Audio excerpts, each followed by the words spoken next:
বিজয়ের মাস ডিসেম্বরের ১৩তম দিন আজ। দীর্ঘ স্বাধিকার আন্দোলনের ধারাবাহিকতায় ১৯৭১ সালের ২৬শে মার্চ স্বাধীনতা অর্জনের লক্ষ্যে শুরু হয় মহান মুক্তিযুদ্ধ। ৯ মাস সারা দেশের সর্বত্র চলে রক্তক্ষয়ী সংগ্রাম।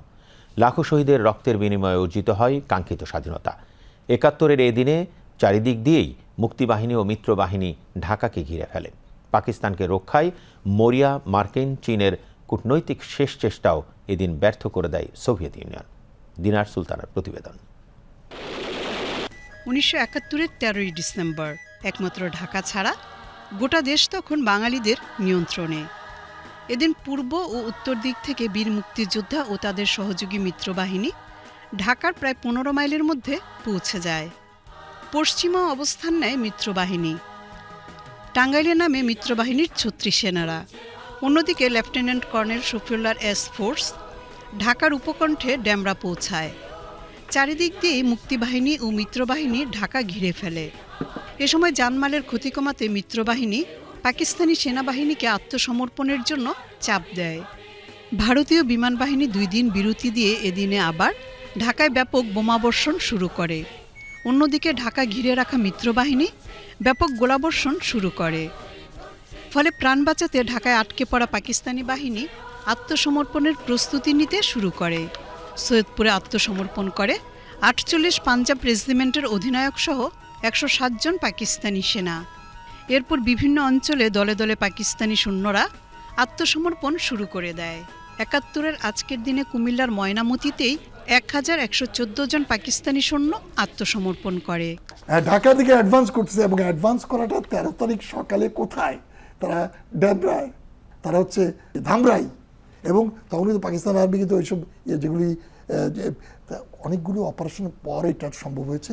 রেল লাইন তুলে ফেলা, ব্রিজ ভেঙে ফেলা, শুভ ব্রিজ সব ভেঙে ফেলা, তারপরে রেডিও স্টেশন, রিলে স্টেশন সাভারের জাহাঙ্গীরনগর ইউনিভার্সিটির কাছে যেটা পরবর্তীতে জাহাঙ্গীরনগর, সেটা ধ্বংস করে ফেলা। এই ঢাকায় ইউএসআইএসের ইনফরমেশন সেন্টারকে বোম্বার্ডমেন্ট, আজিমপুর এই ইলেকট্রিক সাবস্টেশনকে বোম্বার্ডমেন্ট। এইরকম একটা অবস্থায় যেটা ঘটলো যে পুরো জায়গাটা, শুধু ঢাকাটা মধ্যে ওরা কনসেন্ট্রেটেড হচ্ছে, কিন্তু এর মধ্যে অনেকে আসতেও পারে নাই, এবং তারা যখনই চলে যাচ্ছে ওই পোশাকের সবাইকে দেখে অন্য ট্রুপসরা ভয় পেতেছে, তাদেরকে বলছে পালাও, আমাদের আর কোনো রাস্তা নাই। এদিন পাকিস্তানকে রক্ষায় মরিয়া যুক্তরাষ্ট্র ও চীনের কূটনৈতিক শেষ চেষ্টাও ব্যর্থ করে দেয় সোভিয়েত ইউনিয়ন। এ নিয়ে জাতিসংঘের নিরাপত্তা পরিষদে যুদ্ধবিরতি প্রস্তাবের বিরুদ্ধে তৃতীয়বারের মতো ভেটো দেয় রাশিয়া। এদিন বঙ্গোপসাগরের দিকে যাত্রা শুরু করে মার্কিন যুক্তরাষ্ট্রের ৭ম নৌবহর। আমেরিকার অনেক ক্লাসিফাইড ডকুমেন্টস ওরা ওপেন করে দিয়েছে, এবং ওপেন করে দেওয়ার ফলে যেটা ঘটেছে এইটা বেরিয়ে গেছে যে ১৩ তারিখ তারা শেষ একটা মুভ নেয়। কেন? তারা ভেবেছে আর যুদ্ধে পারবো না, কিন্তু এখন যদি ইন্টারন্যাশনাল একটা মুভ নিয়ে এটা সিজফায়ার করে দিতে পারি তাহলে পাকিস্তান টিকে গেল। তাদের পাকিস্তানকে টেকানোর দরকার ছিল তাদের বিশ্বাস অনুযায়ী, কারণ ভারত গণ্ডগোল করবে, এটা আমেরিকানদের বিশ্বাস অথবা পাকিস্তানের বিশ্বাস, চীনেরও সেটা।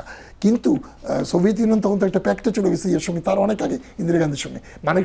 স্যাম মানেকশ এখন রাজি হয়ে গেছেন ৫ তারিখই, তাদের ৩ তারিখে অপারেশন শুরু হয়ে গেছে প্রত্যক্ষভাবে।